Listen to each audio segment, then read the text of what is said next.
আসসালামু আলাইকুম। স্বাগতম মার্জানা ফার্মেসি হেলথ টিপসে। আজকে আমরা জানবো ফ্লুগাল 200 ক্যাপসুল নিয়ে। এর জেনেরিক নেম হলো ফ্লুকোনাজল।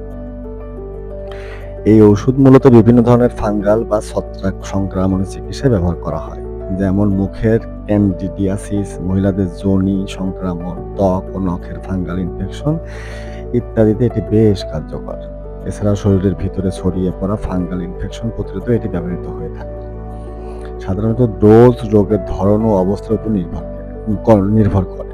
কিছু ক্ষেত্রে সপ্তাহে ১-২ বার খেতে হতে পারে, আবার কখনো প্রতিদিনও দেওয়া হতে পারে। তাই ডোজ অবশ্যই চিকিৎসকের পরামর্শ অনুযায়ী ঠিক করতে হবে। সতর্কতার জায়গায় কিছু বিষয় জানা জরুরি। যাদের লিভারের সমস্যা আছে তাদের ক্ষেত্রে অবশ্যই সতর্ক থাকতে হবে। এছাড়া এই ঔষধ অনেক ওষুধের সাথে ইন্টারঅ্যাকশন করে। তাই ডাক্তারের পরামর্শ ছাড়া কখনোই খাবেন না। গর্ভবতী, স্তন্যদানকারী মায়েদের ক্ষেত্রে